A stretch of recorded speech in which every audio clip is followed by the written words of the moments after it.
Hey guys, it's Nisha. Welcome back to my channel. I'm rolling, but I'm about to stop in a second. I wanted to share this message. When you ignore your intuition, you open yourself up to suffering. Okay?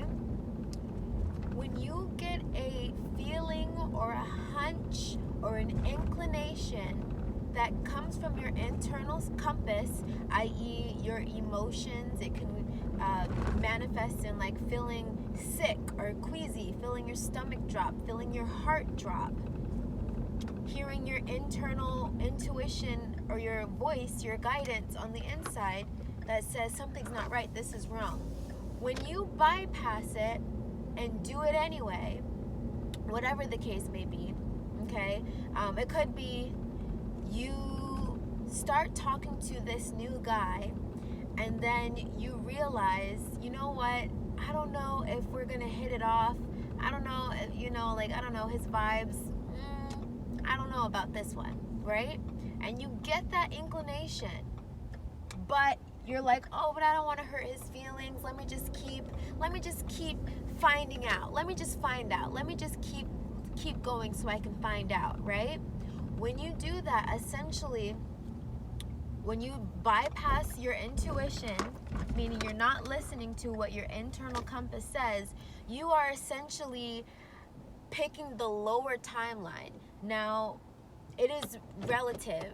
Lower timeline, higher timeline. If you choose the lower timeline, it's okay because there's lessons in devolving, right? But is it really devolving? I don't know. Open to interpretation. But the way your life is meant to go, we are meant to progress. Humanity is meant to ascend, okay? Meaning rise in conscious higher and higher and higher and higher, okay? Your intuition and your inner voice and your higher self, it's constantly in communication with you, giving you the insight that you need so that you can take that rise to the top. Understand that the higher self is the higher self because this is the aspect of you that has planned out and calculated your journey before you even arrive here. The higher self knows why you're here, what missions you are here to work on, okay?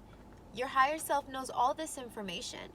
So your higher self communicates to you through your intuition, okay? And your higher self will say, you know what, I'm getting some weird vibes about this guy. Maybe we shouldn't pursue this any further, right? But you might listen to your lower self that says, but when am I going to have another opportunity to meet somebody new, right? Like, I'm really lonely right now. I just need someone to fill this position. Maybe eventually they won't be X, Y, and Z, right? Talking yourself out of what the higher guidance and the higher insight, the higher knowledge that you've been received or that you've been given, right? So you decide, you know what, I'm going to do it anyway. I'm just going to find out. I'm going to see what's going to happen, right? And unconsciously, we end up going down a lower path that we wouldn't necessarily have needed to take. It's like a detour. We wouldn't have needed to find out or just see if we trusted our inner guidance or our intuition, okay? So when you don't trust your guidance or your intuition and you take that detour down, your angels, guides, and helpers, they're with you all the way. Your higher self is with you all the way. God is with you all the way. They're not going to abandon you just because you made a wrong decision or a wrong turn, because again, it's relative, because it's not wrong because you needed to go down that path so that you can learn a lesson, but it's not without consequence. When you do go down that path, you are going to essentially experience turbulence. The turbulence of not listening to your higher self. Higher self says, okay, you wanted to just find out? No problem. There's a lesson in this for you. So let's do this, right? And then you sink down there, and then you get in that relationship and you're like, oh, he's a cheater. He's a liar. He's this. He's that. Mind you, he probably showed you these signs before you even started to fall for him, right?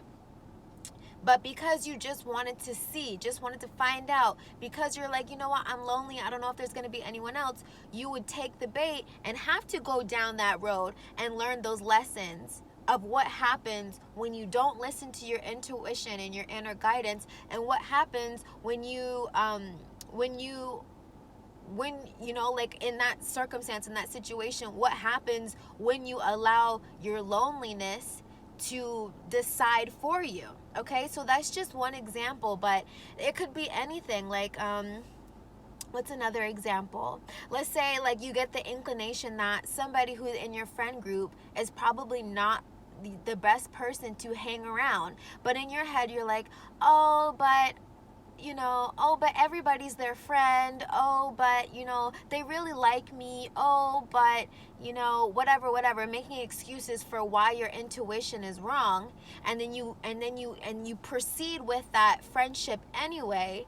And then you are going to experience the turbulence or the hardships that are associated with learning the lesson that you didn't accept in the first place. Okay?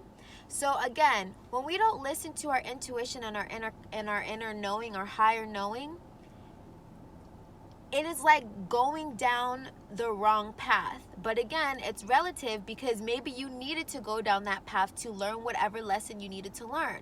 However, when you trust your intuition, trust your higher knowing in your guidance, and you say, you know what, source, I believe you.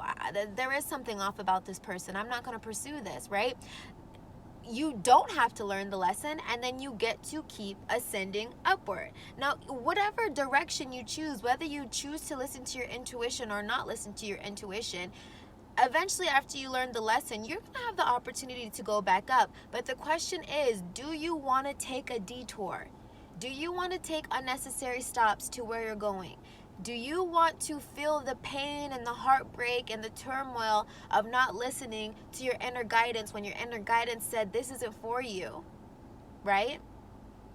So that is the message today. It's like, I guess, like just a cautionary tale of what happens when you ignore the signs, what happens when you ignore your intuition. And again, is it bad? It's relative, because either way, if you act out of not listening to your higher self or intuition, obviously you needed to learn that lesson anyway. Like karmically, you just needed to learn that lesson. So you know what I mean? It's your choice. How fast do you want to ascend? How fast do you want to get to the top? Like, it's really not a race, but at the same time, do you want to carry the energetic baggage and hardship of not listening, or do you want to be obedient to higher self and not have to deal with certain issues? Okay, so that is the message. Short, sweet, and to the point. Listen to your intuition to avoid hardship, or to avoid, and like hardship is a part of life, right? So some things you can't avoid, but when you get that inner knowing, and it manifests in like gut feelings, it manifests in emotions, it manifests in so many different ways. Our body is like extremely high-tech technology, and we have to learn how to tune in with the technology so we can easily maneuver through our reality. The more you understand and can interpret the signs and signals that your body gives you, okay, the easier it's going to be. You can use your body as a tool, right? Like if somebody is lying to you and you feel that itch in your stomach, you can be like, ooh, my technology is not wrong, okay? My technology is from source, okay? So I'm going to trust my technology over what you're telling me, sir, ma'am, whoever, okay? So learn how to tune into your human technology, i.e. your body, your emotions, your intuition, okay? You did not come to earth empty-handed. You have so many tools to utilize. We just are remembering how to utilize these tools so that life doesn't have to be so hard and full of lessons and hardship. Okay? So I love you guys. I hope that you enjoyed that message, and I will talk to you in my next video.